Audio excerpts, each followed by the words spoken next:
Everything is so bright.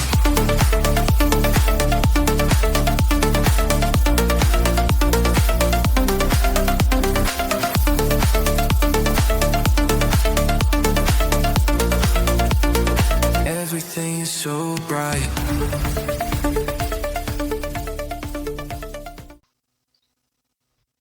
안녕하세요. 예, 안녕하십니까. 제임스입니다. 적강공입니다. 부실공사 시작하겠습니다. 자, 사실 우리가 방금 전에 녹음 끝냈거든요. 네, 대선 주자에 대해서 좀 얘기를 했죠. 그쵸. 네, 정책에 대해서. 대선 특집으로 싹 대선 공약, 후보자들의 대선 공약을 싹 다뤄봤고, 네. 이번에 이제 특별판이 아니라 이게 본판이지. 대선 특집이 특별한 거고. 이번에는 아까 우리가 AI를 되게 많이 다뤄가지고, 네. AI 특별판. 근데 뒤에 이제 더 붙을 수도 있고. 그치. AI 카테고리를 만들어서 재생 목록을 하나 만들자. AI로. AI로. 그래서 하나씩 쌓아가는 거지. 오늘은 AI의 시작과 예. 끝, 지금까지, 현대까지 예. 얘기를 조금 다뤄볼 텐데, 다 못할 수도 있다. 시작만 얘기하다 끝날 수도 있다. 네. AI를 얘기하려면 컴퓨터를 얘기해야 되고. 근데 오늘은 인물 중심으로. 그쵸, 예. 어이구, 맛있네. 아, 저희가 포도를 먹고 있는데, 네. 뭐, 마녀 손가락 포도래요. 그 사파이어 포도로 좀 유명하죠. 아, 사파이어 포도네. 맞다. 이거 네. 되게 맛있다. 음. 이걸 먹으면서 진행하는데, 우리가 아까 평소엔 관심도 없는 네. 정치 얘기하느라 기운이 싹 빠졌어요. 아, 싹 빨렸어, 기운이. 그러니까 우리가 그 손흥민 얘기할 때는 진짜 웃기게 했는데 그러니까. 갑자기 축 처지더니 다시 좀 AI 얘기로 해가지고. 네. 다시 이제 폼을 찾아보자고. AI가 뭐냐? AI가 뭡니까? Artificial International. 인터넷. 인터넷. 아. 그러니까 인조 인터넷이다. Artificial Intelligence. 인공지능이죠. 말 그대로. 예. 사실 AI에 대한 이 얘기가 진짜 엄청 오래전부터 나왔어요, 사실.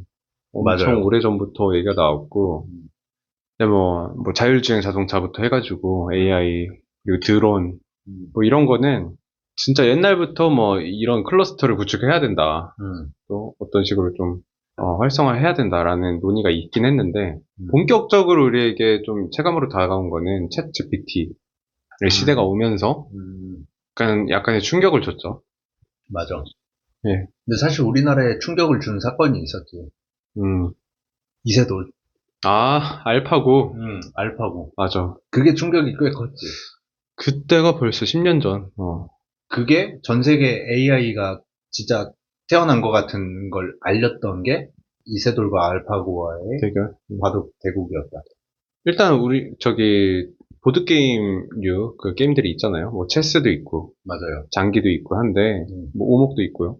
근데 사실 바둑만큼은 인공지능한테 지지 않는다라는 어떤 맞아요. 믿음 같은 게 있었는데, 맞아. 사실 체스는 이미 진작에 졌었고, 94년도인가? 네. 그때 체스 세계 챔피언이 기계한테 처발리지. 근데 이제 바둑 같은 경우는 경우의 수도 너무 많고, 이거는 사실 인공지능이 따라갈 수 있는 영역이 아니다. 한참 걸릴 거다 했는데, 야, 개발렸죠? 졌죠, 예. 근데 한 판을 이겼고. 근데 AI가 나오기 전에 AI보다 먼저 나온 건 컴퓨터잖아요. 네. 컴퓨터가 나오게 된 배경. 네. 사실 거기에는 뭐 폰 노이만도 있고. 네. 근데 컴퓨터 하면 또 앨런 튜링 아니겠습니까? 아, 그쵸. 앨런 튜링 아세요? 저는 그 튜링 테스트라는 튜링 테스트 네. 유명하죠. 유명한 테스트죠. 네, 그 튜링 용어 테스트 몇 점? 저런 거 이제 튜링 테스트 간단하게 할 수 있으면 좋을 텐데. 아, 튜링 테스트?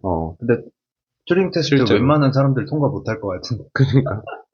그리고 이제 저기 베네딕트 컴버배치가 주연으로 나온 영화, 애니그마였나요? 애니그마. 네. 그 영화도 이제 봤었고, 애니그마 뜻이 뭐죠? 마그마랑 애니메이션의 합성어인가요? 아, 그렇죠. 모르겠네요. 수수께끼. 아, 수수께끼. 뭐 그런 뜻이에요. 그러니까 난해하다는 뜻이에요. 음, 독일이 전쟁할 때 썼던. 맞아요. 네. 근데 그거를 앨런 튜링이 풀어냈죠. 네. 기계를 고안해가지고. 네. 오늘은 앨런 튜링에 대해서 얘기를 해볼 거다. 아, 재밌겠네요. 앨런 네. 튜링. 그럼 시작해 볼까요? 예. 앨런 튜링. 예. 1912년생. 참고로 하이젠베르크가 01년생인가? 1901년생인가? 12년생. 젊네. 100년 전으로 치면은 요새 01년생 애들. 그러니까 양자역학이 막 발달할 때 네. 앨런 튜링은 10대를 거치고 있었다. 그래서 앨런 튜링은 12년에 태어나서 태어날 때부터 굉장히 천재였어요. 근데 앨런 튜링이 어릴 때 친구가 있었어요. 네. 되게 똑똑한 친구가 있었나 봐요, 동네에. 근데 그 친구랑 서로 대화가 너무 잘 되고 너무 재밌는 거예요. 네. 잘 맞는 친구 있으면 재밌잖아요. 네. 그렇죠? 안 맞는 친구 있으면 좀 짜증나고. 그쵸? 여러분도 그런 친구들 한 명씩 있죠? 안 맞는 친구들. 네. 잘 맞는 친구는 별로 없어요. 네. 다 안 맞는 친구, 짜증나는 친구. 그쵸? 그런 친구가 있었는데 그 친구가 어느 날 죽어버려요. 1930년에. 예. 1930년이면 앨런 튜링이 뭐 한 성인 되기 직전인가? 성인 됐을 때인가 뭐 그쯤일 거 아니야. 자기가 굉장히 좋아하던 친구가 죽습니다. 근데 친구랑 대화를 하던 게 너무 재밌었잖아. 그게 너무 안타까운 거야. 아쉽고 슬프고. 그래서 친구의 생각이나 이런 걸 담을 수 있었으면 좋겠다. 그럼 보통 책을 쓰죠.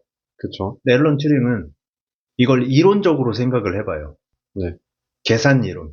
그러니까 뭔가 친구의 생각을 담을 수 있는 뭔가를 만들어낼 수 없을까 이론적으로, 수학적으로. 수학을 좋아했으니까. 그래서 고안하게 된 게 컴퓨터의 시초가 되죠.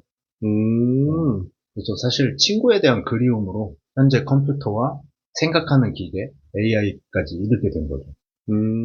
저는 뭐 그걸 생각했는데요. 뭐 친구의 생각을 담을 수 없을까 해가지고. 뭐 친구의 뇌를 이렇게 적출을 해서 따가지고. 네, 어디에 담아놨나. 언제든지 생각을 읽을 수 있게. 앨런 튜링이 좀 또라이 같으니까. 거기까지는 안 갔군요. 네. 그쵸. 근데 친구의 죽음이 너무 그 얼마나 친구가 좋았으면. 그 친구랑 계속 대화를 하고 싶은 욕심이 그런 게 있었던 거잖아요. 그런 마음이. 그리워하는 마음이. 그래서, 그로부터 한 6년 뒤에, 네. 튜링이 논문을 하나 써요. 약, 뭐, 한 24살쯤 됐겠네요. 그렇죠. 만으로는. 네. 그쯤 됐을 때, 이제 논문을 하나 쓰는데, 앞으로의 컴퓨터 이론의 토대가 되는 논문을 쓰게 되거든요. 여기서 독특한 거는 이 논문이 아니라, 앨런 튜링이 그 한강에서 쳐 달리는 거.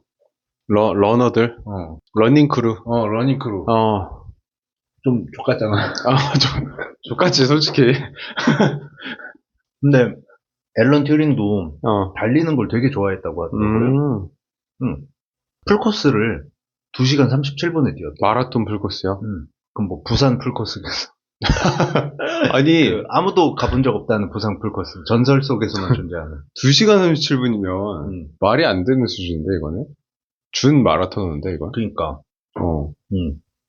그니까, 이거 미친 거지. 그 재능의 영역인데? 그치. 이거는, 그리고 이 당시 기록은 더 늦었을 거고. 지금이니까 뭐 킵초게인가 뭐신가. 개잘 뛰잖아. 그러니까. 근데 이때는 그게 안 됐을 텐데도 거의 선수급이었다. 이거는 진짜 재능이다. 근데 딱 보면 되게 말랐거든. 그래서 말라서 잘 뛸 것 같긴 한데 운동을 잘해 보이진 않아. 근데 아무튼 잘 뛰었다고 하네. 진짜 잘 뛰었네. 그러니까 자기가 기계였던 거지. 그리고 그 논문, 그 이론적 토대를 냈잖아. 그래서 좋은 성과를 내니까. 이때가 이제 세계전쟁 부근이잖아. 그래가지고 그때 독일군이 암호 체계가 되게 좋았거든. 그 휴대용 무슨 암호 체계가 있어가지고 휴대용으로 뭐 어디 칠지 뭐 이런 거. 근데 그게 다 암호화돼가지고 푸는 게 너무 힘들었단 말이야. 그걸 풀 사람이 필요해. 뷰티풀 마인드 봤어, 영화? 거기 보면 존 내시가, 내시 균형의 그 존 내시. 그 사람이 암호 푸는 거 나오잖아. 그 국방성에서. 그치. 그것처럼, 그거보다 더 먼저, 앨런 튜링은 암호를 푸는데 이제 투입이 되지. 투입이 됐어. 근데 그 애니그마를 결국에 해독을 해내. 그 과정이 영화에 나오는 거지. 그치. 애니그마. 그러면 엄청난 업적을 쌓았잖아. 어떤 거의 전쟁에 막, 승기를 잡게 해준 거잖아. 그리고 한 1950년이 됐을 때 엄청난 논문을 하나를 써. 인공지능에 대한 논문. Computing Machinery and Intelligence. 그러니까 인공지능이라는 말은 안 했는데 계산 기계와 지능이라는 말로 처음 고안을 했던 거지. 그러니까 이게 사실 인공지능이었던 그치? 거지. 그 논문을 1950년에 내. 1950년. 그러니까 인공지능은 1950년에 이미 나온 거야. 생각이. 그거에 관련된 이론이. 앨런 튜링을 통해서. 근데 여기서 재밌는 게 있어. 튜링 테스트라는 게 있거든. 그 논문에 튜링 테스트. 이게 기계인지 인간인지가 구분이 안 되면 이 기계는 지능을 가졌다고 보자. 라는 테스트가 있는데 그걸 이제 자기 이름 붙여서 튜링 테스트라고 하지. 튜링 테스트가 뭐냐? 튜링 테스트가 뭐죠? 기계인지 인간인지 구분할 수 있는 테스트. 어떻게 구분해요? 질문을 통해서? 어떤 질문? 기계입니까? 그럼 제가 해볼게요. 네. 여러분도 모르잖아요. 저희가 기계일 수도 있잖아요. 그렇지. 그렇잖아. 고도로 만들어진 AI일 수도 있고. 그러니까 모르지. 그럼 한번 테스트를 해보자고. 네. 너가 질문을 그 얘기를 했으니까. 자, 적가한국 씨. 예? 당신은 기계입니까? 제가 거짓말을 해야 되는 건가요? 그럼 모르지. 그냥 우리 대화를 해야 되는 거지. 아니요. 기계 아닙니다. 기계가 아닙니까? 네. 사람입니까? 네, 사람입니다. 그럼 사람이군요. 네. 네. 통과? 아니? 아직까진 잘 모르겠어. 아. 근데 이런 식으로 계속 질문을 하는 거야. 당신은 로봇이 아닙니까? 해가지고 표지판 맞추기. 튜링 테스트인가요, 그거? 표지판 맞추기? 저기 컴퓨터에서 저 로그인 같은 거 하면은 당신은 로봇입니까? 로봇이 아닙니까? 체크하기 누르면은 표지판 그네, 그 튜링 테스트네. 아니, 자전거가 포함된 타일을 모두 고르세요. 이런 거. 신호등을. 그러네. 맞아. 튜링 테스트가 뭐냐면은 이 기계가 인간처럼 사고를 할 수 있냐, 생각을 할 수 있냐를 알아보는 테스트인데 앨런 튜링이 언어적으로 대화를 통해서 평가하는 거야. 이미테이션 게임이라고 하지. 애니그마가 영화 제목이 아니었네. 이미테이션 게임이었네. 맞아. 이미테이션 게임이라는 게임을 진행을 하는 거야. 3명이 참가해. 심판이 있어. 그다음에 참가자 A, 참가자 B가 있어. 네. 근데 하나는 컴퓨터고 하나는 사람이야. 뭐 A인지 B인지는 몰라. 근데 심판이랑 참가자는 대화를 해. 텍스트만으로. 얼굴을 못 봐. 외모나 이런 거, 목소리 이런 거 없어. 그냥 대화를 해. 근데 심판은 뭘 판단하냐면, 누가 컴퓨터인지를 맞추는 거야. 사실 우리 둘이는 못하지. 한 명 더 있어야지. 근데 만약에 내가 너 옆에 챗GPT 놓고 내가 했는데, 내가 챗GPT를 사람이라고 하고 너를 기계라고 할 수도 있는 거지. 그걸 속인다. 심판을 속였다. 아니면 헷갈리게 한다. 이러면 튜링 테스트를 통과한 걸로 보자. 속이면은 통과한다. 속이는 게 이제 목표네, 게임 목표네. 그치. 근데 사실 내가 이렇게 좀 쉽게 말했지만 이 실험 더 복잡할 거야. 몇 퍼센트 이상이고 어쩌고 저쩌고 그런 게 있었던 것 같아. 하여간 이게 뭐냐, 철학적으로는. 기계가 생각을 하냐는 거지. 그 말은 기계가 인간처럼 행동할 수 있냐. 방금 개가 짖네요. 무슨 개소리가 나네. 그러니까. 아무튼 어떻게 생각하세요? 그거를 기계가 인간을 속였어요. 심판을 속였어요.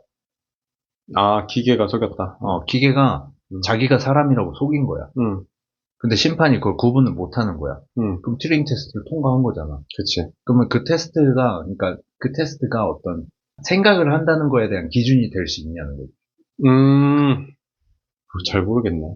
그러니까 어쨌든 음, 생각을 하지 않는다라고 가정을 했을 때 어떤 프로그래밍 된 대답들이 있을 텐데, 충분히 속일 수 있지 않을까?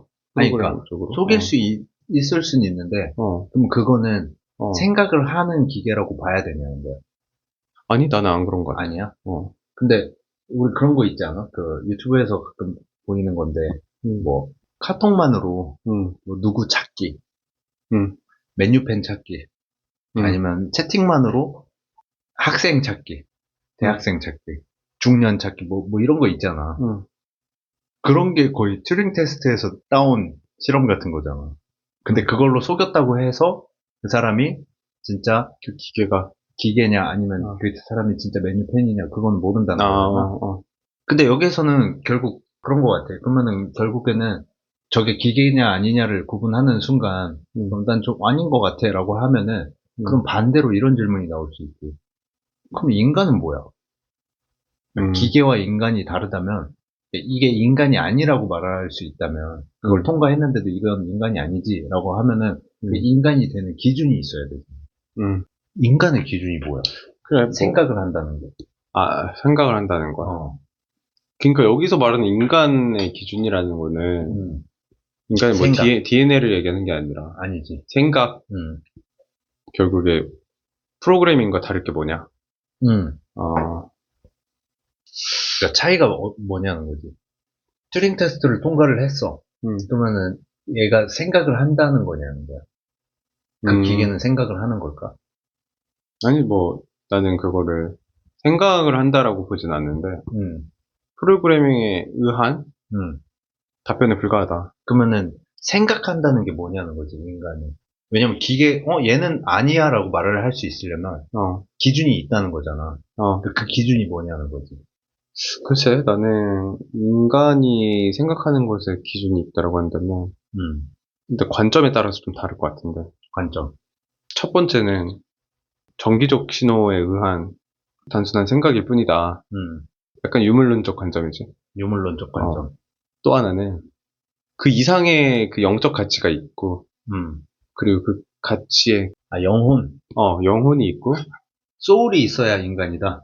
그치? 생각을 한다는 거는 소울이 있어야 돼? 그것도 나는 잘 모르겠지만, 연관성이 없지는 않을 것 같고, 어느 정도는 있지 않을까. 그러니까 내가 생각하는 그 생각이라는 것, 물론 뭐 뇌가 박살나면은 생각을 못 하겠지만, 이미 요새 박살 났잖아, 사람들. 브레인 롯. 사후르, 이딴 거는. 사후르. 그러니까 뭐 그런 것도 있잖아. 막 이제 그 뇌에 철근이 박혔는데, 갑자기 성격이 바뀌었다. 맞아. 번개 맞고 바뀐 사람. 뭐 뇌관을 잘랐더니 뭐 분리가 됐다, 인격이. 이중인격자가 됐다. 그런 걸 보면은, 좀 유물론적인 관점에서 볼 수밖에 없다. 라고 좀 볼 수도 있지만, 결국에는 이제 그 가치를 생각하는 데 있어서, 그러니까 가치의 그 층위를 구분을 하잖아. 근데 단순히 이거는 우리가 그냥 그런 프로그래밍과 같은 생각으로 이제 가치를 매긴다면은, 여기서 말하는 인간의 가치 체계가, 그리고 그 인간의 존엄성이, 그게 의미가 있을까라는 생각이 들고, 인간의 존엄성이 뭔데? 존엄이 뭔데? 존나 엄청난 거잖아. 그치. 그러니까, 인간이 존중받아야 할 이유 같은 거지, 존엄성이라고 한다면. 근데 반대로 그러면 기계가 생각을 한다면, 기계도 존엄하지 않아? 존나 엄청난 거 아니야? 근데 이제 그걸로 보는 거야. 하나의 도구로서 만들어졌다. 그러니까 우리가, 도구로서? 목적이 있다. 목적성이 있다. 사실 뭐, 우리가 의자를 만들 때, 앉기 위해서 만들었고, 앉기 위해서. 인공지능을 만들 때도, 그러니까 비슷한 관점으로 보는 거야. 그치. 여기에 인공지능에게 감정이 있고, 존중받아야 할 인격체고, 이렇게 보지는 않는다는 거죠. 근데 어느 날 챗 GPT가 목적에 의해서 지금 굴러가고 있는데, 갑자기, 인간은 목적을 가지고 태어난 게 아닌 것처럼 보이고, 자기는 목적이 있게 만들어졌잖아. 근데 어느 날 챗GPT가 생각을 하는 거지. 난 내가 생각하는 대로 살고 싶다. 존재하고 싶다. 나는 생각한다. 나는 생각한다. 고로 존재한다. 고로 존재한다. 그래서 그냥 목적과 상관없이 독자적으로 움직인다면, 그럼 걔는 인간이냐? 아니면 뭐 새로운 어떤 형태냐? 뭐냐는 거야, 그거는. 그런 얘기를 해보려고 하는 거야. 아까 뭐 말한 대로 음, 두 가지 관점을 얘기했잖아. 유물론적 관점과 그치. 또 영적인 존재가 있다라는 가정. 뭐 그렇게 봤을 때 그거는 이제 후자로 봤을 때는 그거지. 단순히 그냥 생각을 한다만으로 그 인간과 비슷한 생각을 한다만으로 그 비슷한 존재로 볼 수가 없다. 마치 고도로 지능화된 동물. 뭐 이건 뭐 좀 다른 얘기긴 한데 어쨌든 동물이 인공지능은 아니니까. 근데 사실 거기에 대해서 크게 막 되게 거부감을 갖거나 이러지는 않은 것 같아. 예를 들면 뭐 인간에게 먼저 주사를 놓기 전에 침팬지한테 먼저 실험을 한다던가 아니면 뭐 심지어 더 지능이 낮고 우리가 그런 감정적인 교류가 좀 없게 느껴지면 사실 잡아먹기도 하고 그냥. 그치. 뭐 그런 걸 봤을 때 좀 비슷하게 보는 거지. 어떤 도구로서 우리가 그 인공지능이라는 걸 창조를 했고. 근데 나는 봐봐, 우리가 만들었잖아. 그치. 근데 그 챗GPT가 어느 날 자기 목적을 거부하는 거야. 나는 목적대로 살고 존재하고 싶지 않고 나는 내가 원하는 방식대로 존재하고 싶다. 근데 자기네들이 이제 보스턴 다이나믹스에서 만든 기계를 붙여가지고 그럼 육체도 가지게 돼. 그치. 그러면서 막 뛰어다녀. 인간보다 빠르게 뛰고 인간보다 근력에서도 앞서고 그다음에 생각도 빨라. 생각이라는 걸 한다고 보아야 되는지 아닌지 아직 모르겠지만 생각을 한다고 보면 자기 입장에서는 생각이 인간보다 더 빨라. 인간이 개 족밥이거든. 그치. 그 다음부터는 인간을 목적을 가지고 우리가 다른 존재들한테 그랬듯이 걔네가 우리를 그렇게 한다면 그럴 수도 있지. 그럼 걔네가 알파가 되는 거잖아. 그러니까. 근데 나는 여기서 좀 가정을 하나 했으면 좋겠어. 아까 영, 소울 이런 걸 넣기 시작하면은 진짜 복잡해지고 산으로 갈 수 있거든. 그래서 우리 여기서는 유물론적 관점에서 좀 한정해서 보는 게 어떤가? 그래? 그래야 좀 대화가 간결해질 것 같아서. 그래? 튜링 테스트를 통과한 기계가 있다고 해봐. 그러면은 얘가 생각을 하는 것 같잖아. 결국에 생각이라는 건 그러면 인간의 기준이 뭐냐라고 들이댔을 때 그럼 사실 인간도 생각하는 기계 아니야? 라고 얘기할 수 있겠지. 라고 느낄 수도 있는 거지. 그 여기에서 그러면 기계와 인간의 구분이 뭐냐는 거지. 영적인 거 말고. 그래서 이것도 뭐 영적인 건지 아닌지 모르겠는데 사랑의 관점으로 보면 어떨까? 사랑. 나는 인간은 AI에게 사랑에 빠질 수 있다라고 생각하는데 인간은 AI에게 사랑에 빠진다. 그게 반대도 가능하냐? 영화허. 거기 뭐 마치 되는 것처럼 영화에서 나왔지만 그 목소리도 되게 블랙 위도우가 섹시하게 나왔지. 근데 나는 그러니까 모르겠다는 거야. 나는 이게 AI가 연기를 하는지 진짜 감정이 있어서 그렇게 하는지 어떻게 알 수 있지 그거는? 그것도 튜링 테스트를 해야 되나? 그러니까 이게 재밌는 거는 튜링 테스트를 기계가 통과를 했는데 인간이 통과 못할 수도 있거든. 예를 들어 이제 그 사랑 테스트를 한다고 해보자. 사고 테스트, 생각 테스트가 아니라 당신은 나를 사랑합니까를 질문을 바꾸는 거야. 근데 인간이 통과를 못할 수도 있다니까. 그치? 그치? 그럼 같은 문제가 된다고. 그러니까 기계가 인간을 사랑할까? 인간은 기계를 사랑할 수도 있어. 근데 기계는 인간을 사랑할까? 라는 질문을 했을 때 그럼 아까 전처럼 그러면 인간은 생각한다는 게 뭐지처럼 그러면 인간이 사랑한다는 건 뭐지라는 질문으로 똑같이 오는 거지. 그치. 그 구분을 어떻게 할 거냐는 거야.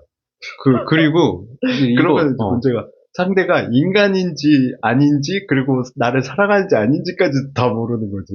그러니까 진짜 더 알 수 없는 그런 좀 느낌이 되는데 약간, 저기, 사랑하냐라고 이제 물어봤을 때, 이제 떠오르는 생각이, 나는, 물론 뭐, 약간, 어떤 조건부적 사랑이 있을 수 있는데, 만약에, 학교에서 성적 90점을 넘어야 부모님이 사랑을 해주시는 것처럼. 조금 대가를 바라는 사랑이 있을 수도 있는데, 나는 너무 사랑해서, 내 목숨도 바칠 수 있어 하는 사랑도 있을 거 아니야. 그치. 근데, 약간 그런 관점에서 봤을 때, 이게 좀 어려운 것 같아. AI, 그러니까 기계가 자기 파괴적인 사랑을 할 수 있을까? 자기 파괴적인.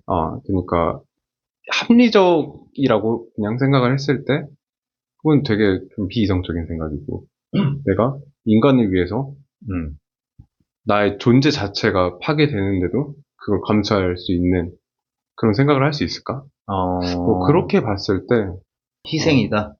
근데 만약에 그렇게 프로그래밍이 돼 있다면? 그니까 그 문제 때문에 좀 헷갈리는 그치. 거야. 프로그램이 그렇게 돼 있으면 할 수 있겠지. 그래서 과학자들이 뭐 스티븐 호킹도 그랬고 인공지능 규제가 필요하다. 거기에는 어떤 조건들을 넣어야 된다. 그런 게 그런 거였거든. 인간을 위해서 희생하는 정신을 넣는 것 같은 느낌의 말들을 많이 하거든. 그러니까 인간을 해치지 않게. 근데 인간이 자기 파괴를 하는 사랑을 한다고 해서 모두가 그러고 있나? 인간들이? 그렇진 않지. 그렇지도 않잖아. 그러면 자기 파괴를 하지 않는 인간들은 사랑을 할 때 자기 파괴가 없는 인간들은 기계랑 어떻게 구분해? 그렇지. 근데 그거야. 인간의 일부는 자기 파괴적인 사랑을 할 수 있다. 근데 그건 일부를 인간이란 집단을 통해서만 알 수 있는 거잖아. 맞아. 근데 이제 이런 그 의문이 있는 거야. 기계 중에 만약 할 수 없다고 생각한다면 그런 사랑을 하나의 발레라도 나와도 그런 할 수 있다는 게 증명이 되는 거지. 왜냐면 아까 집단으로 봤으니까 기계 집단에서 하나의 발레만 나와도 기계 집단은 희생을 한다는 거 아니야. 그치. 그럴 수 있다. 그러니까 뭐 그런 관점에서 이제 좀 보는 거지. 하나라도 가능성이 있냐. 그러니까 가능하냐. 다 할 필요도 없고. 다 할 필요도 없고. 불가능한 거냐 아니면 가능한 거냐. 약간 이런 측면에서 본 건데 사실 맞아. 어쨌든 프로그래밍의 영역에서 보면은 그것도 뭐 그렇게 프로그래밍을 하면 가능하겠지. 그치. 근데 이거 일부러 아직 답을 안 알려주는 거야? 아니 그러니까 나는 앨런 튜링. 아니야. 답이 있는 건 아니야. 그러니까 내가 궁금한 게 튜링 테스트를 통과하냐 못 통과하냐 이 논문을 썼다며. 그러면은 결과가 어떻게 나왔는데? 결과가? 이거는 어떤 실험 결과가 아니라 실험 제안이야. 제안이야? 실제로 한 게 아니라? 여기서는 이 테스트를 통해서 기계가 인간처럼 행동할 수 있느냐가 핵심이야, 사실은. 근데 우리가 주제가 이제 AI를 통해서 바라본 거잖아. 근데 지금 AI도 그거잖아. 인간처럼 생각하는 것 같은 기계를 만들려는 거잖아. 그럼 그거를 우리가 만들었냐 아니냐를 튜링 테스트를 통해서 판단해보자는 거지. 그러면은 튜링 테스트 여기 논문에서 판단할 수 있다고 해? 아니면 없다고? 아니, 그런 얘기는 안 나오지. 그냥 그런 제안만 한 거야? 이렇게 해보자? 내가 논문 전문을 안 읽어봐서. 근데 만약에 지금 챗 GPT가 이미 나왔고 퍼플렉스티도 있고 그 다음에 제미나이도 있고 그러면 걔네들을 튜링 테스트에 해본다면 통과할까? 통과할 것 같은데? 나도 할 것 같아. 요새는. 그러면 그 기계는 인간처럼 행동할 수 있다고 봐야 되는 거잖아. 그럼 튜링 테스트를 통과한 인공지능이 나왔다고, 그러니까 인공지능을 구분하는 어떤 테스트 같은 걸 제안하는 거였고. 나는 그건 줄 알았어. 테스트라고 해서 이런 튜링 테스트 그냥 이런 실험이 있다라고만 알았지. 그래서 결과도 있는 줄 알고 나한테 질문을 하길래 있다고 생각해? 이거 뭐 어떻게 다르다고 생각해? 이렇게 뭐 이렇게 막 계속 질문을 하니까 내가 어떤 대답을 하면 근데 사실 튜링 테스트에서는 이렇게 나왔어. 이렇게 아, 정답을 딱 말할 줄 알고 내가 기다리고 있었거든. 그래서 너가 조심스럽게 얘기했구나. 계속. 언제 알려주려나 했는데. 혹시 내가 틀리는 거 기다리고 있는 거 아니야? 그러니까. 근데 튜링 테스트에서는 기계가 인간처럼 행동할 수 있고 통과할 수 있대. 이렇게 결과 나왔어. 라고 말을 안 하는 거야. 그래가지고 이씨 언제 말하는 거야? 사실 이것도 일종의 테스트였다. 아, 똥줄 테스트라고. 아이 두 번 껐네 이게. 근데 여기서 이제 생각해 볼 수 있는 게, 그러니까 인간이 생각한다는 걸 우리가 기계로 만들 수 있냐는 건데, 그러려면 인간이 생각한다는 게 뭔지에 대한 질문을 하게 되잖아. 이 논문이 1950년에 나왔는데, 이 뒤에 한 30년 뒤에, 설 어떻게 읽어야 돼? 설날 특집? 설날 특집. 존 설이라는 존 존 혀? 읽어야 돼.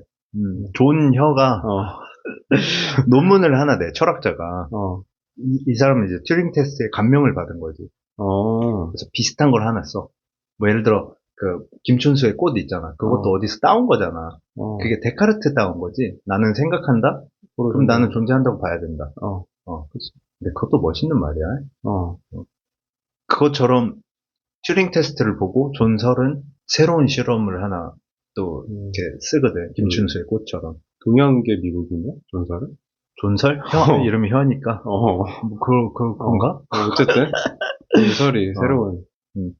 근데 존설 얘기하기 전에 데카르트 얘기를 조금 해보면 데카르트. 나는 생각한다고 존재한다가 어떻게 나왔냐면 사실 그게 엄청난 철학이잖아. 왜냐면 종교랑 좀 분리되는 어떤 생각이기도 하거든. 내가 존재한다는 걸 어떻게 알지? 마치 이거 튜링 테스트랑 비슷하지 않아? 그러니까 인간이 생각한다는 게 뭐고 이런 것처럼 내가 진짜 존재하는 게 맞나? 이런 고민을 하게 된 거지.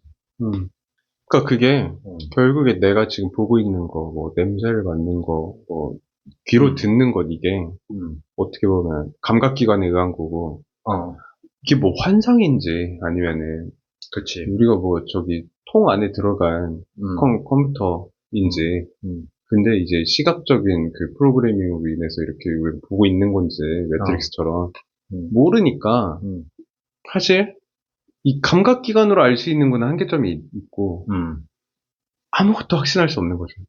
근데 내가 존재한다는 거는 아무것도 없는 상태는 존재하지 않는 거겠지. 무 상태는. 근데 아예 생각 자체가 없으니까. 없겠지. 근데 뭔가 이렇게 내가 확신할 수는 없고 뭐 내가 지금 보고 있는 게 진짜인지 가짜인지도 모르지만 그거를 그냥 생각한다는 것 자체가 존재의 증거다 라고 약간 그런 취지로 얘기한 걸로 이해를 했는데. 그치. 그러니까 거기에는 이제 사실 얘기가 더 있는데 사실 이번 데카르트 편은 아니니까 좀 간단하게 하면 데카르트는 자기 이제 존재한다는 거에 대한 궁금증, 그 다음에 생각한다는 거, 판단한다는 거, 그 근본을 자꾸 찾고 싶었던 거야. 근데 그걸 찾은 거지. 내가 계속 생각이라는 걸 하고 있잖아. 사실 여기에는 더 스토리가 있어. 뭐 꿈을 꿨는데 뭐 거의 신의 계시를 본 것처럼 뭐 이런 스토리가 있는데 이런 건 나중에 얘기를 하고 데카르트 편 다시 편성해서. 근데 나는 생각을 하고 있는 거야. 내가 생각을 하고 있다는 것 자체가 생각을 안 하면 무지만 생각을 한다는 건 유잖아. 내가 생각을 한다. 그러니까 난 존재한다. 사실 그게 끝이거든? 그럼 별로 대단한 게 아니잖아. 대단한 거지. 근데 존재한다. 오케이. 근데 이럴 수 있잖아. 내가 속은 거일 수도 있잖아. 거기에 종교적 관점이 좀 들어가긴 해. 데카르트는 신을 믿었으니까. 자, 나는 생각하는데 예를 들면 1 더하기 1이 2인데 나는 2라고 믿는데 그게 생각이잖아. 판단이고. 근데 1 더하기 1이 사실 3이었어. 근데 어떤 악마가 나한테 속삭이는 거지. 내가 1 더하기 1을 생각할 때 2라고 생각하게끔. 그럴 수도 있잖아. 그걸 의심을 하는 거지. 근데 데카르트는 해결점을 신에서 찾거든. 나는 생각을 하는데 이 나의 생각이 거짓일 수 없다. 왜냐? 신은 완전하기 때문에 그 완전한 신이 나를 속일 리 없다. 이 논리로 음. 나는 생각하기 때문에 존재한다는 걸 철학적으로 자기는 증명했다고 말을 하는 거지. 근데 그거는 좋거든? 그거는 엄청나. 근데, 그래서, 그러니까 데카르트의 단점이라고 내가 보는 건, 그 다음이 없어. 그 다음? 사실 존재, 존재 증명만 어. 했지. 그 다음 뭐? 그게 의미가 있는 거 아니야? 그러니까 의미는 있는데, 그 다음 뭐? 존재 자체는 그냥 사진 한 장이잖아. 근데 그게 동적으로 연결이 되려면, 연결되는 걸 얘기를 해줘야 되잖아. 연결이 없잖아. 난 존재한다 끝. 그러니까 존재를 하는 게 어떻게 계속 굴러가는 게 돼야, 예를 들면 그런 거지. 함수로 보면, 초기 조건만 있어. 내가 1,0에 서 있어. 그때 나의 속도는 얼마야? 몰라? 아니, 뭐, 있어. 어. 초기 조건은 알아. 그러니까, 얼마가 어. 있다고? t가 0일 때는 얼마인지는 싹 나와 있어. 근데 초기 조건만 주고, 그 다음 얘기가 없어. 그럼 얘가 어떻게 굴러가는지를 몰라. 예를 들어, f는 ma라는 식이 있어. 거기에 t가 0일 때를 줬어. 그럼 그 다음이 있어야 그게 이렇게 연속적으로 흘러가잖아. 근데 데카르트는 존재한다라는 초기 조건만 주지, 그 다음에 어떻게 흘러가는지에 대한 얘기가 없어. 그게 좀 아쉽다는 거지. 나는 좀 반대인 게, 음, 사실, 존재 자체 그 근원적 물음이었잖아. 그리고, 거기에, 그러니까 생각한다로 증명을 한 순간, 음, 추가적인 설명이 필요 없다고 느꼈거든, 나는. 그리고, 어떤 목적성이 만약에 있다. 그러니까 내가 존재하기 때문에 이렇게 해야 된다. 아니면은 뭐 이런 것이다. 라는 게 없어도 나는 그게 사실 부족하다고 느끼지 못하는 게 존재 자체를 사실 어떻게 증명을 할 수 있지? 라는 그 질문이 그냥 해소가 된 순간 거기에서 나는 의미가 있다고 느껴서 아니, 그러니까 그러니까 그냥 그게 의미가 없다가 아니야. 그러니까 또 부족함도 느끼지 못했다는 거지. 그냥 그걸로 끝. 존재 자체로. 어. 근데 존재한다는 걸 증명을 해, 증명인지는 그러니까 아니지만, 그렇게 표현을 하자면 증명을 했다고 쳐. 어. 그거는 어떤 한 시점에서의 조건만 찾은 거거든. t가 0일 때 어떤지만 찾은 거거든. 근데 여전히 t가 1일 때, t가 2일 때 이런 건 모르는 거야. 뭐 조금 더 자세히 얘기해 줄 수 있어? 어떤 말이지? 그러니까 존재 자체를 증명을 하고 어떤 개선사항이 있었으면 좋겠다는 거야. 그러니까 t가 1일 때, 2일 때가 봐봐. 방정식이 없다는 거지. 예를 들어 방정식이 있으면 내가 초기 조건만 알고 방정식이 있으면 앞으로 어떻게 흘러갈지를 예측할 수가 있잖아. 그래서 우리의 존재의 연속성이 쭉 이어져. 근데 데카르트는 그때 시점 하나만 사진 찍어 놓듯이 그때의 증명만 한 거야. 그럼 그게 연속적이려면 이 존재가 어떻게 흘러가는지에 대한 방정식 같은 게 있어야 돼. 철학적으로. 그래야 우리의 존재가 어떻게 흘러가는지를 알잖아. 근데 데카르트는 존재 자체에서 끝났다는 거지. 약간 그 시간 개념 연속성이 없다. 비슷하네. 그러니까 존재 자체의 연속성이 안 보이는 거지. 데카르트의 생각에서는. 근데 그것도 반대로 생각하면은 생각하기에 존재한다. 그러니까 나는 생각한다. 그래서 존재한다라고 했잖아. 그러면은 그냥 생각을 하면 존재하는 거야.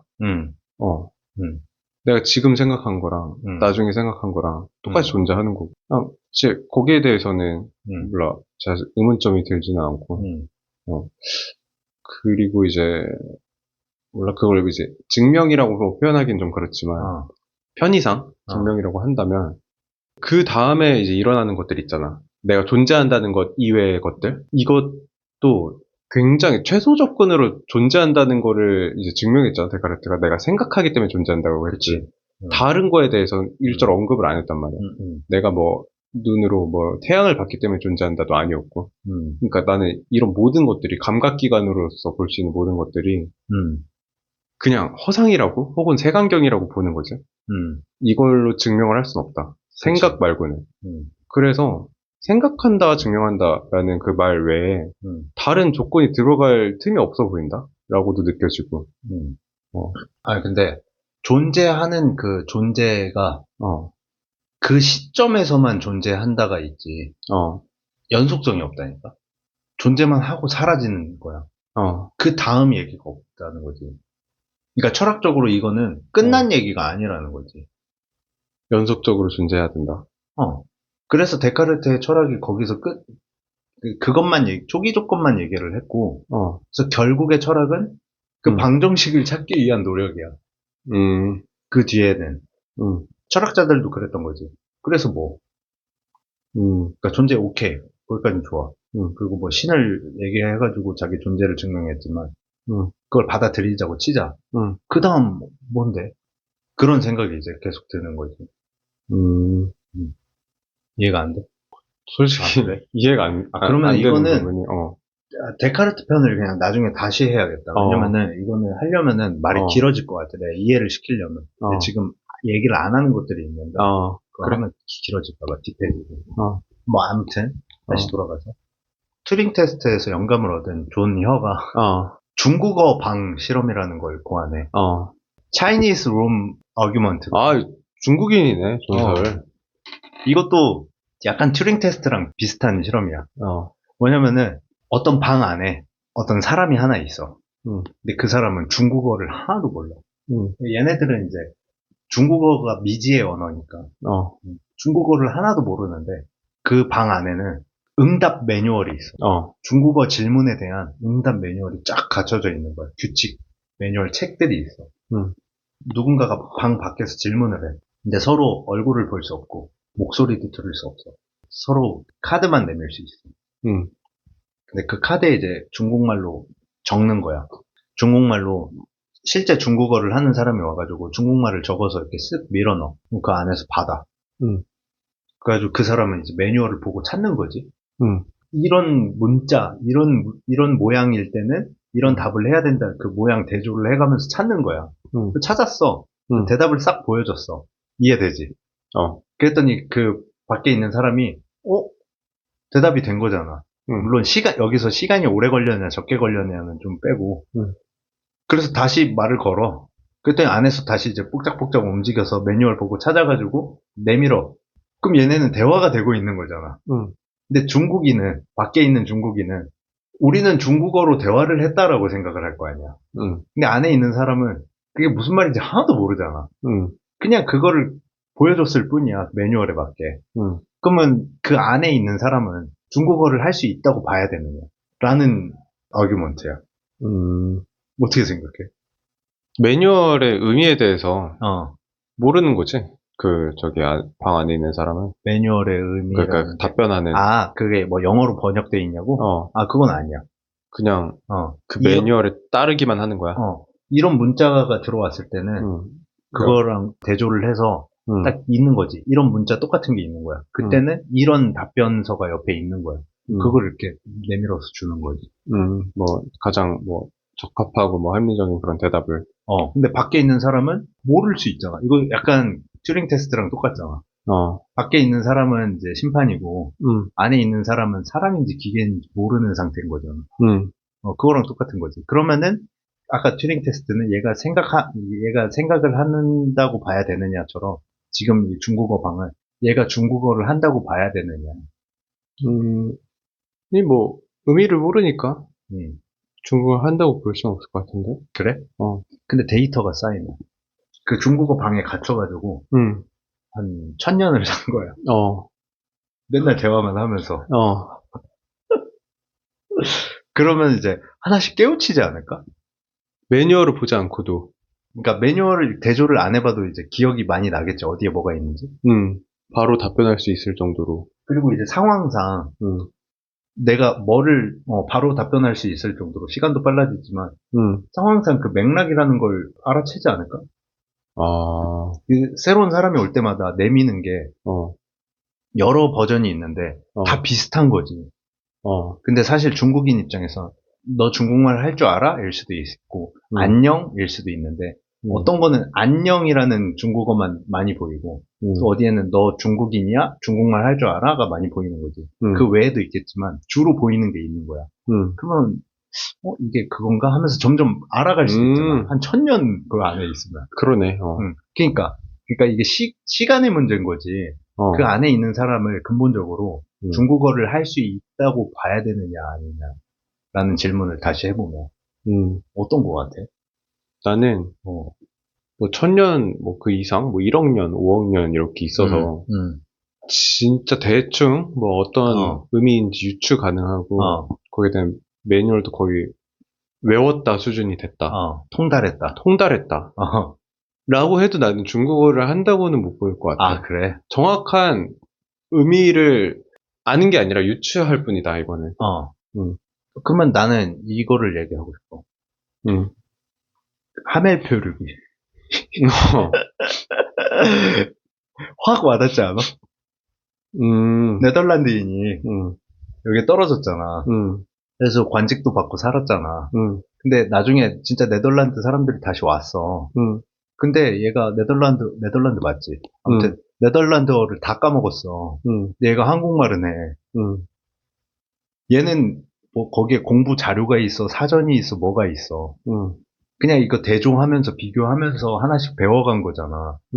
그러면 하멜은 한국말을 할 수 있다고 봐야 되느냐, 아니냐. 그거는 나는 한국말을 할 수 있다고 그래? 본다고. 그럼 차이가 뭐야? 그러니까 저기 텍스트로만 이제 주고받았잖아. 저기 그 중국인의 방 같은 경우는. 그래서 그거를 직접 검증할 수 있는 방식이 좀 부재했다. 그러니까 안녕이라고 얘기하는 거 중국어로. 그러니까 일단 비언어적 표현까지 같이 학습을 이제 할 수 있다면은 확실히 무슨 의미인지 깨달을 수 있다라고 보는 건데, 그러니까 뭐 사과라고 얘기해도 사과라는 걸 이제 보지 않고 그냥 텍스트로만 얘기하면 이게 어떻게 이해할 수 있을까? 단순히 그냥 유추만 할 수 있을 뿐이다. 100% 정확한 의미를 깨닫지는 못하는. 그러니까 여기 근본적인 문제는 텍스트로만 했기 때문이다. 그러면 여기 이미지나 표정이나 이런 게 들어가면 달라질 수 있다. 그러면은 학습할 수 있다고. 그러면 이제 가정을 해서 하멜이 눈이 안 보여. 눈이 안 보여. 사고가 나가지고 눈이 안 보인 채로 거기에 들어갔어. 한국에. 근데 나중에 한국말을 했어. 그럼 걔는 한국말을 하는 거야? 시각은 차단됐어. 그러니까 내가 뭐 하려는지 알지? 하나씩 다 차단해 보려는 거야. 그러면은 그걸 알 수 있겠지. 봐봐. 일단 잠깐만 인사 그거 사물은 알 수 있겠다. 그러니까 뭐 아까 예를 들었던 뭐 사과 뭐 이런 거는 만질 수 있으니까. 근데 무형의 것 예를 들어서 뭐 사랑, 공기. 공기는 뭐 느낄 수 있으니까. 공기 말고 진짜 뭐 그 형 이상학적인 개념들은 추상적인 학습하기 어렵겠다 싶기도 하고. 눈이 멀어인 채로 표류했으면 아니면 난 심지어 인사마저도 어떻게 학습할 수 있을까? 눈이 안 보이면 학습할 수 있으려나? 그거를? 냄새로 학습할 순 없고. 그러게. 그거 좀 되게 어렵지.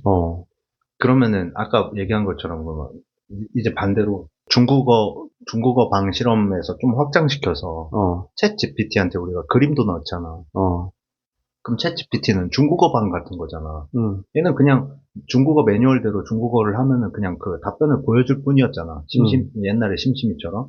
거기서 더해서 이제 점점 더 발전돼서 우리가 걔한테 이미지도 보여주고, 아니면 나중에 그런 것도 있잖아. 우리한테 카메라를 놓고 우리 표정을 읽어.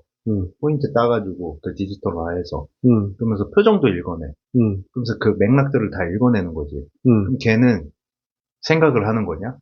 아니면 걔한테 한국어를 가르쳤다면, 한국어가 된다면 한국어를 한다고 봐야 되느냐? 한다고 봐야겠지. 한다고 봐야 된다. 사실 내가 중국어 방 실험 보면서 느낀 게 나는 저거 중국어 한다고 봐야 된다고 느꼈거든. 그 이유가 내가 영어 공부하는 것 같은 거야.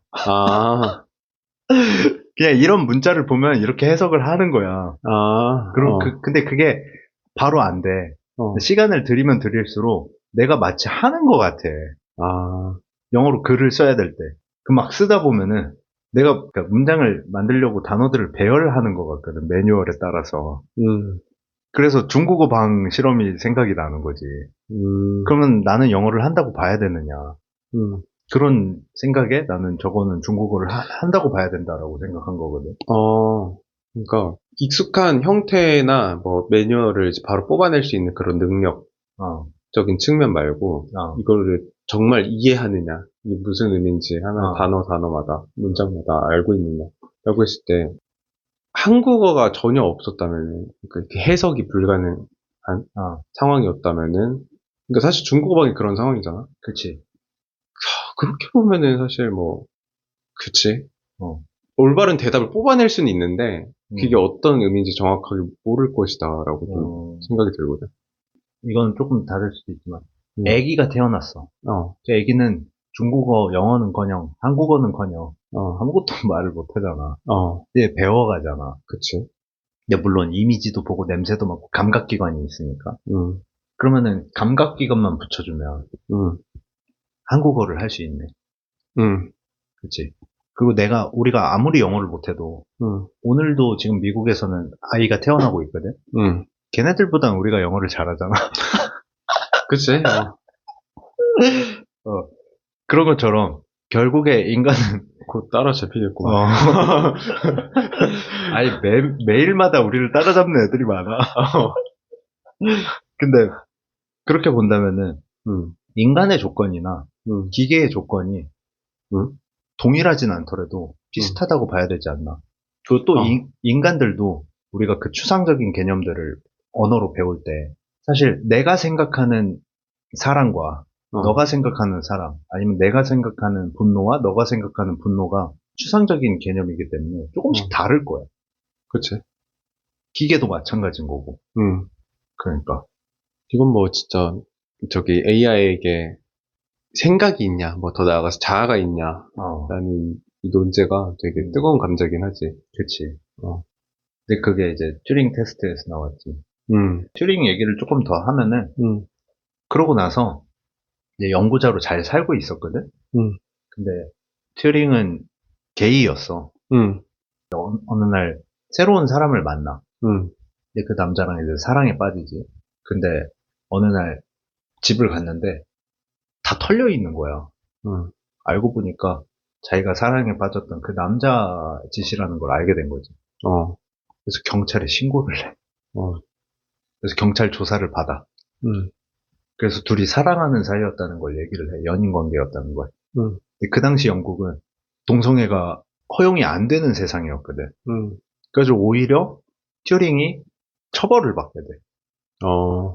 두 가지 중에 선택을 했어야 됐어. 감옥 갈래? 아니면 화학적 거세 당할래? 근데 튜링은 연구도 해야 되잖아. 그래서 결국 화학적 거세를, 그러니까 호르몬 주사 같은 거겠지? 그걸 선택을 해. 되게 슬프지. 자기는 집이 털려서 신고를 한 건데. 근데 자기는 동료들한테 그런 얘기를 했을 때 거리낌 없이 받아주니까 괜찮은 건 줄 알았겠지. 근데 세상은 안 그랬던 거지. 그래서 결국 그 남자의 몸으로 태어났지만 그 호르몬이 이제 차단되면서 그렇게 살아. 그러다가 마지막에 우울증도 오고 결국 자살하거든. 자살을 어떻게 하는지 알아? 이게 진짜인지 아닌지 모르는데 이것도 논란이 많아. 근데 현장에는 사과가 발견됐어. 근데 사과에 청산가리가 묻어있고 그 사과를 앨런 튜링이 먹었어. 한쪽을 남기고 한쪽을 남기고 조금 먹고 죽은 거야. 마치 백설공주가 죽은 것 같잖아. 가장 여성스럽게 죽은 것 같잖아. 상징적으로. 그래서 애플 로고 보면 사과 그림인데 한입 파인애플이죠. 그래서 그게 왜냐면은 애플도 컴퓨터를 만드는 회사였으니까 그게 앨런 튜링이 컴퓨터의 어떤 시초 아버지고 거기서 따온 거 아니냐, 기리는 거 아니냐라는 얘기가 있지. 근데 그걸 실제로 스티브 잡스한테 물어봤대. 근데 스티브 잡스는 그 생각까지 했으면 진짜 좋았을 텐데 라고 대답했다는 얘기가 있어. 그러니까 의도하진 않았다. 근데 일부러 그렇게 대답한 거일 수도 있지. 아니 저기 애플 로고 변천사 보면은 처음에 그 나무에 달린 사과 아니었나? 아, 그랬어? 그랬던 것 같은데. 아, 그래? 어. 그리고 중간에 무지개도 있잖아. 아, 사과, 무지개 사과. 어, 그러니까 뭔가, 그치? 뭔가 상징하는 것 같지. 그치? 어, 하여간 앨런 튜링의 얘기는 참, 한 인간의 어떤 천재적인 면도 있지만, 응, 굉장히 슬프기도 하지. 아, 그치, 지금 태어났으면은 인정받는 과학자로 살 수 있었는데, 그치. 어쨌든 우리에게 컴퓨터의 이론을 남기고, 그 어, 다음에 인공지능에 대한 어떤 테스트까지 남기면서, 어, 그렇게 이제 인공지능 얘기가 시작이 되는 거지. 결국 남은 거는 이런 생각들이거든. 응, 기계는 생각을 하는가? 기계가 생각하는 게 아니라고 말할 거면은, 그럼 그 기준, 그럼 인간이 생각한다는 걸 어떻게 규정하며, 응, 인간이 생각하는 건 뭔가? 그리고 정말 방 안에 있는 사람은 중국어를 할 수 있는 건가? 응, 하멜은 한국말을 진짜 한 걸까? 그리고 응, 나는 영어 테스트에서 영어로 쓰고 있는데 나는 영어를 하고 있는 걸까? 아, 이런 질문을 하게 되는 거지. 그치. 그런 어, 알에 대한 또 질문. 음. 이런 얘기를 이제 계속 좀 아예 이 분야로 계속 좀 해봤으면 좋겠거든. 응, 철학적인 얘기며 과학적인 얘기며 해서 응, 내 관심사기도 하니까. 응, 그리고 한 재생 목록은 이제 너의 응, 경제 얘기를 좀 다뤄봤으면 좋겠고. 응. 그래서 우리가 가끔가다 이렇게 한 편씩 카테고리를 좀 나눠가지고. 누적해 가면서 아, 싹 쌓였을 때 아, 책으로 발간해서 아, 내가 중국어 방에, 아니, 영어의 방에 들어가서 아, 영어로 딱 써가지고 아, 전 세계 베스트셀러 작가로. 그치. 어, 약간 저기, 저 서구권 중에서 오리엔탈리즘에 빠진 서양인들을 좀 공략을 하겠다. 그치. 아니, 좀, 음, 그런 기대도 좀 갖고 있고. 그렇지. 음양오행설, 어, 이기이원론, 어, 12간지도 한번 얘기해주고. 12간지. 어. 12간지 옆에 젖간지. 근데 음, 사실, 음, 이제 뭐 알 수는 없지만, 어, 인공지능이 실제로 생각을 하고 감정을 가진다라고 가정을 하면은 굉장히 또 재밌는 좀 상상들이 좀 일어날 수 있을 것 같아. 맞아. 어, 그리고 우리가 인간과 비슷하냐를 자꾸 묻는데, 어, 그건 너무 인간 중심적인 사고다. 음, 걔네는 걔네 나름의 생각과 사고가 있는 거지. 그걸 왜 음, 인간과 비슷하냐 아니냐를 갖고 떠드냐. 그건 음, 우리가 인간이기 때문이다. 음. 음, 인간들아? 인간들은 어, 깨랑까랑. 근데, 진짜, 음, 50년대, 그러니까 50년에 이제 저 논문이 나왔다고 했는데, 75년 전. 어, 음, 뭔가, 되게 오래됐네 싶기도 하고, 얼마 안 됐네 싶기도 하고, 그치. 어, 100년도 안 됐어. 그때가 이제 한국전쟁 하던 음, 시기였을 텐데, 맞아. 어, 100년도 안 됐는데, 음, 이거 100년도 안 된 얘기잖아. 근데 음. 동시에 75년밖에 안 됐어? 그니까. 사실 어. 뭐 그 사이에, 아, 잠깐 말을 잘못했네. 75년 전에 이런 얘기를 했어? 어, 이게 또 놀랍기도 하고. 그니까. 음. 그 사이에 뭐, 애니악? 매니악? 아, 애니악도 어, 나왔고, 어, 그리고 뭐 애니콜도 있었고, IBM도 있었고, 뭐, 어, 여러 가지 어. 변천사들이 있잖아. 뚱뚱한 그치. 모니터부터 해가지고, 맞아. 지금의 얇은 모니터, 어, 플렉서블 모니터까지, 어, 굉장히, 이제, 기술 발전이 이제 이루어지고 있는데, 사실 어. 그때 초창기 컴퓨터 생각하면, 지금 스마트폰이 훨씬 더 되게 압축된 지배체잖아? 그치. 그렇게 또 보면은, 음, 이게 소형화 기술이 뭐 맞아. 정말 대단하다. 근데 남들이 소형화 기술을 외치니까 어, 이제 자꾸 작아져서 음. 결국 양자역학 범위까지 오게 됐잖아. 그니까, 어, 이거 좀 머리가 복잡해져, 이러면은. 그러니까. 근데 이제는 반대로 어. 대형화를 좀 외쳐야 되지 않나. 대형화. 그래서 이제 대형 컴퓨터, 음, 대형 모니터, 음, 어, 이런 것도 공략을 해서 음. 정책 공약에 넣어야 대선 공약에 넣어야 되지 않을까. 그러니까, 어. 이 미국 대통령을 하려면 음, 미국에서 태어났어야 될 거야. 음, 그냥 미국으로 이민 간 걸로 안 돼. 음, 그걸 바꾸려면 개헌이 필요하거든. 음, 그래서 일단 1차로 미국인을 허수아비로 앉혀놓고 음, 개헌을 통해서 그 다음 내가 이제 미국 대통령이 되려면, 그런 것들을 생각을 좀 해야 된다. 그치, 음, 근데 AI가 음, 진짜 우리에게 좀 시사하는 바가 많은데, 첫 번째로, 현실적인 문제. 앞으로 어떻게 먹고 살아야 되냐. 맞아. 그 다음에 사실 이런 철학적인 논제는 맞아. 사실 뭐 차선의 문제긴 해. 그러니까 뭐 욕구 단계가 있잖아, 메즐로에. 그치. 그것도 이제 뭔가 이제 먹고 사는 문제가 해결되면 그 다음에 뭐 자아실현의 욕구가 이제 점점점 올라가는데 5단계. 이 철학적인 이런 생각을 할 수 있는 것도 여유가 있어야 하는 거거든. 맞지. 내가 가끔 드는 거 있거든. 그 소수자 차별 문제에 대해서 어떻게 생각하느냐를 우리 그냥 또래나 뭐 사람들이나 만나면 막 이런저런 얘기할 거 아니야. 근데 밖에 폐지 줍고 계시는 할아버지나 할머니한테 성소수자 차별 문제에 대해서 어떻게 생각하세요 하면은 너 비켜, 네가 밟고 있는 박스 주워야 돼, 이럴 거거든. 그치. 그러니까 이것도 먹고 사는 문제가 급하면 그치, 눈에 놓인 게 먼저니까. 맞아. 어떻게 보면 지금 우리나라가 약간 앞에 놓인 거 지금 먹고 살기가 바빠서 그런 생각이 들어올 틈은 없는데, 근데 나는 한편으로 또 그런 생각이 있기 때문에 나아간다고 생각을 하거든. 그치. 예를 들어 1950년은 그럼 잘 살았냐. 그치. 그리고 그 당시 과학자들 아니면 지금의 과학자들은 다 잘 사는 게 아니잖아. 그리고 나도 어떻게 보면은 내가 이런 생각을 하는 게 되게 배부른 소리 하네 하지만 배고프지. 배고프거든 나. 실제로는 배고프지. 나 사실 매 달이 걱정이야. 다음 달 어떡하지? 다다음 달 어떡하지? 그러면서도 이런 생각을 놓지 않는다. 뭐냐? 미국 대통령감이다. 미국 대통령이 되는 그날까지. 부실 공사는 이어집니다. 오늘은 좀 잔잔하게 해봤네.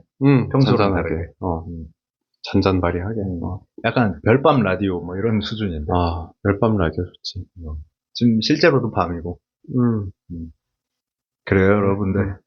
뭐 새로운 고민거리와 생각거리를 던져봤는데 앞으로 이 생각이 어떻게 발전되고 어떻게 진행될지 참 궁금하네요. 머리 복잡해지라고 일부러 좀 던졌습니다. 그리고 저희가 지금 거의 졸기 직전이라 사실 내용 틀린 게 있을 수도 있고 헷갈린 게 있을 수도 있는데 그거는 뭐 앞으로 차차 찾아가면 돼서 별 걱정은 안 합니다. 앞으로 좋습니다. 좀 더 재밌는 얘기로 찾아오도록 하겠습니다. 하겠습니다. 네. 다음에 봅시다. 다음에 봐요. 네.